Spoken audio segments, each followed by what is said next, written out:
Welcome dear rockers. Movie की शुरुआत में एक लेडी को दिखाया जाता है जो कि अपनी बेटी रानी के साथ घर पर बैठकर अपने हस्बैंड का इंतजार कर रही है, जो कि कुछ दिनों से घर पर नहीं आया। थोड़े समय के बाद उसका पति आता है, लेकिन वो काफी नशे में होता है। अब उसको देखकर उसकी पत्नी बहुत गुस्सा हो जाती है। वो उसे कहती है कि घर में एक दाना खाने का नहीं है, लेकिन तुम्हारा पीना बहुत जरूरी है क्या। अब इस बात पर उसका पति नाराज हो जाता है और उसे काफी मारता भी है और कहता है कि तुम और तुम्हारी बेटी दोनों ही खूबसूरत हो जाओ और जाकर अपने शरीर को बेचकर पैसे कमाओ, और अगर ये तुम्हें नहीं आता तो मैं तुम्हें सिखाता हूँ कि ये कैसे किया जाता है। ये कहकर वो वहाँ से चला जाता है। अब अगले दिन सुबह जब वो रानी सोकर उठती है तो वो अपनी माँ को मरा हुआ पाती है। अभी वो अपनी माँ की मौत के सदमे से उभर भी नहीं पाई थी कि तभी गांव से एक लड़की आकर उसे बताती है कि तुम्हारे पापा की डेड बॉडी गांव के पहाड़ियों पर मिली है। ये सुनकर वो काफी तेजी से दौड़ते हुए वहां जाती है और दूर से अपने फादर की डेड बॉडी देखकर वापस आ जाती है। अब इस गाँव में उसका कोई नहीं है। फिर वो इस गाँव को छोड़कर शहर की तरफ निकल पड़ती है। उसके पास खाने के ना तो पैसे होते हैं, ना ही रहने का कोई ठिकाना। अब रानी शहर में दर बदर की ठोकरें खाती है। तभी रात में वो एक जगह पर बैठी होती है। एक आदमी वहां से गुजरता है और उसको देखकर रुक जाता है और पूछता है चलती क्या। इसके जवाब में वो उस व्यक्ति से पूछती है कि कितना दोगे। उसके बाद वो दोनों वहां से निकल पड़ते हैं और एक साथ रात गुजारते हैं और इससे मिले पैसों से वो पेट भर खाना खाती है। अब रानी को ये बात समझ में आ गई है कि अगर उसे पैसे चाहिए तो उसे अपने शरीर का सौदा करना पड़ेगा। अगले दिन वो फिर से उसी जगह पर जाकर बैठती है और उस दिन भी उसको एक आदमी मिल जाता है जिसके साथ फिर इंटीमेट होती है और जिसके बदले उसको फिर मस्त पैसे मिलते हैं। और इसके बाद वो मुड़कर कभी पीछे नहीं देखती, इसी राह पर चल पड़ती है। फिर वो एक मकान किराए पर भी ले लेती है जिसका किराया 500 महीना होता है और वहां पर रहने लग जाती है। तभी एक दिन एक शिवा नाम का लड़का आता है और उससे पूछता है कि तुम्हारा नाम ही रानी है ना। इस पर वो उसे बताती है कि हाँ, मैं ही रानी हूँ। एक्चुअली शिवा उसका क्लाइंट होता है और शिवा उसके साथ सेक्सुअल रिलेशन बनाने के बाद उसे ऑफर करता है कि वो उसके साथ चले, क्योंकि सोने की परख हमेशा जोहरी को ही होती है। वो उसे कहता है कि अगर तुम यहाँ रह रही हो तो हमेशा रानी बन के ही रहोगी, लेकिन अगर मेरे साथ चली गई तो मैं तुम्हें महारानी बना कर रखूंगा। मेरे पास बहुत अच्छे और पैसे वाले क्लाइंट हैं जो तुम्हें तुम्हारे काम के बदले अच्छी कीमत दे सकते हैं। अगर तुम्हें मेरा ये ऑफर अच्छा लगा तो तुम मेरे साथ चल सकती हो। फिर रानी शिवा के साथ जाने को राजी हो जाती है। उसके बाद दोनों साथ में रहने लग जाते हैं। शिवा रानी को अच्छे अच्छे क्लाइंट्स लाकर देता है। दोनों अपनी लाइफ में खुश थे।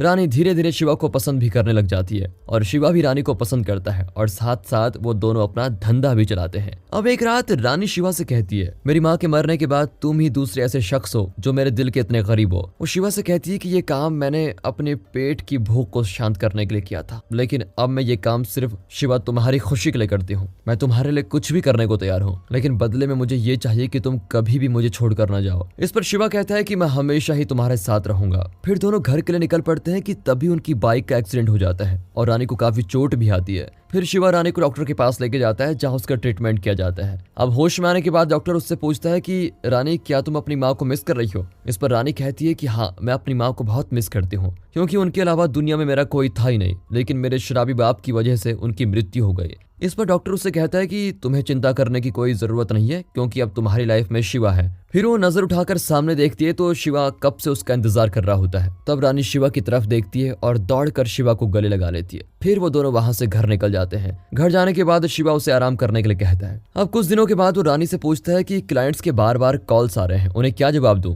इस पर रानी कहती है कि कहना क्या है, उनसे मीटिंग फिक्स करो, मैं जाऊंगी। उसके बाद रानी फिर से अपना धंधा शुरू कर देती है। तभी एक दिन रानी अपने क्लाइंट के साथ होती है और वहां पर एक पुलिस वाला पहुंच जाता है जिसका नाम विक्रम है। वो दरवाजा पीटते हुए कहता है कि पुलिस आई है, जिसको सुनकर वो क्लाइंट वहां से भाग जाता है, लेकिन रानी वहीं पर रह जाती है। अब विक्रम रानी से कहता है कि संगीता, ये तुम क्या कर रही हो। रानी हंसते हुए उसे कहती है कि मेरा नाम संगीता नहीं, मेरा नाम बल्कि रानी है। विक्रम कहता है कि तुम अपने होश में नहीं हो क्या, तुम अपने पापा के संस्कारों को भूल गई, याद करो तुम संगीता हो। इस पर रानी कहती है कि कौन संगीता और कौन बाप, मेरा बाप तो एक शराबी था जो मेरी माँ को मारा करता था। विक्रम उसे याद दिलाने की काफी कोशिश करता है, लेकिन वो समझ नहीं पाता कि आखिर संगीता को हुआ क्या है। इसके बाद वो उसे वहां से पकड़ कर लेके जाता है और दूर एक घर में बंद कर देता है। यहाँ शिवा रानी को ढूंढते हुए आता है, लेकिन उसको कहीं मिलती नहीं तो वो बहुत परेशान भी होता है कि ये बिन बताए कहाँ चली गई। वो उसको ढूंढने की हर जगह कोशिश करता है। अब यहाँ से कहानी फ्लैशबैक में जाती है, जहाँ पर दिखाया जाता है एक स्टूडेंट को जो देखने में हूबहू रानी जैसी होती है, जिसका नाम संगीता है। तो ये हम लोगों के लिए एक और कंफ्यूजन क्रिएट होता है कि सच में रानी ही संगीता है या नहीं। देखते हैं क्या होता है। अब पास्ट सीन से आगे दिखाया जाता है कि शिवा एक जिस्म फरोशी का धंधा चलाने वाला गुंडा है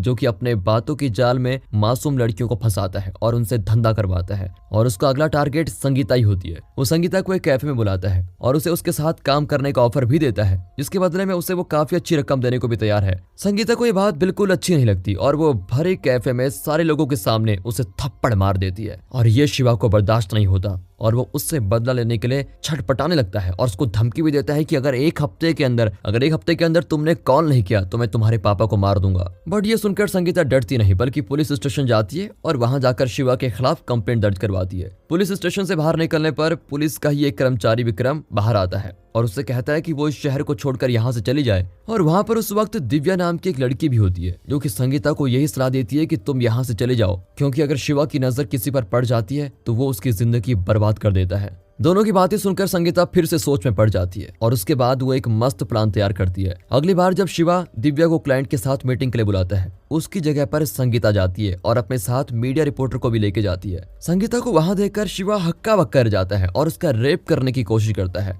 अब संगीता उसको मारने लगती है कि तभी मीडिया कर्मचारी के साथ साथ पुलिस भी वहां पर आ जाती है। अचानक से पुलिस और मीडिया कर्मी को देखकर शिवा तो घबरा ही जाता है और संगीता सभी को बता देती है कि इसने मेरा रेप करना चाहा। ये देखकर पुलिस शिवा को पकड़कर लेके जाती है और उसे 5 साल की सजा दी जाती है। जेल में शिवा को एक डॉक्टर मिलता है जो उसे पूछता है कि आखिर तुम इतना परेशान क्यों हो। तो शिवा उसे कहता है कि मैं संगीता नाम की लड़की की वजह से परेशान हूँ और मैं उसे ऐसी मौत देना चाहता हूँ कि उसकी रूह कांप उठे। इस पर डॉक्टर उसे कहता है कि मैं तुम्हें एक ऐसी चीज बताता हूँ जिसमें तुम्हें मजा आ जाएगा। तुम्हें एक ऐसी दवा दूंगा जिससे संगीता अपनी सारी यादें भूल जाएगी और उसके बाद तुम उससे आसानी से बदला ले पाओगे, लेकिन उसके लिए तुम्हें मुझे यहाँ से निकालना पड़ेगा। ये सुनकर शिवा भी राजी हो जाता है। अब जेल से बाहर निकलने पर शिवा संगीता पर हमला करता है और उसे बेहोश कर देता है, जिसके बाद वो डॉक्टर इंजेक्शन के जरिए संगीता की बॉडी में वो ड्रग्स इंजेक्ट कर देता है, जिसकी वजह से संगीता अपनी सारी यादें भूल जाती है। इसके बाद शिवा उसको देता है नाम रानी का और उससे जिस्म फरोशी का धंधा शुरू करवाता है।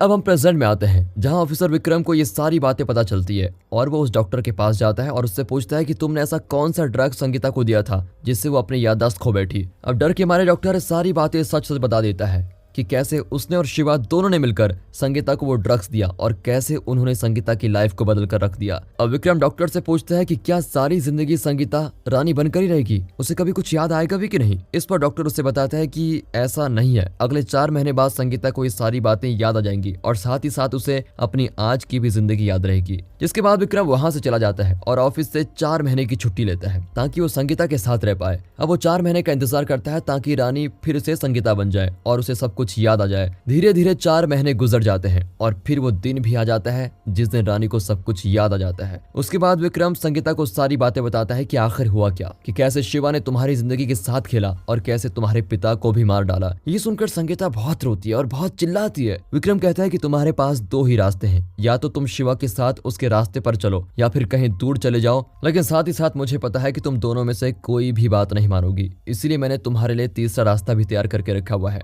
ये कहकर वो वहां पर अपनी पिस्तौल छोड़ देता है और वहां से चला जाता है। इसके बाद रानी वो पिस्टल लेकर सीधे शिवा के पास जाती है ताकि उसका बदला ले सके। इस वक्त शिवा भी उसका इंतजार कर रहा होता है और उसे पता है कि रानी यानी कि संगीता उसके पास आने वाली है। अब रानी को देखकर शिवा उसको एक कहानी सुनाता है जिसमें वो उसे कहता है कि एक बार एक बच्चा एक औरत को नाजायज संबंध बनाते हुए देख लेता है और जब ये बात उस औरत को पता चलती है तो वो उस बच्चे से कहती है कि ये बात किसी को ना बताएं। वो बच्चा उसकी बात मान लेता है, लेकिन कुछ ही दिनों बाद वो एक लड़के को लेकर उस औरत के पास जाता है और उसे कहता है कि मैंने भूल से इस लड़के को ये बात बता दी और अब इस लड़के को तुम्हारे साथ भी रिश्ता बनाना है। जिसके बाद वो औरत मजबूरी में उस बच्चे की बात मान लेती है। कुछ दिनों बाद वो बच्चा दूसरे इंसान को लेकर आता है, फिर उसके साथ संबंध बनाने को कहता है। इन सब चीजों से तंग आकर वो औरत खुद को खत्म कर देती है और वो लड़का ये समझ जाता है कि जब तक इस दुनिया में औरत के ऊपर पैसे फेंकने वाला मर्द रहेगा तब तक वो औरत का इस्तेमाल करके बहुत पैसा कमा सकता है। अब वो संगीता से कहता है कि तुम्हें अंदाजा हो गया होगा कि वो लड़का कौन था। एक्चुअली वो लड़का कोई और नहीं बल्कि मैं ही हूँ।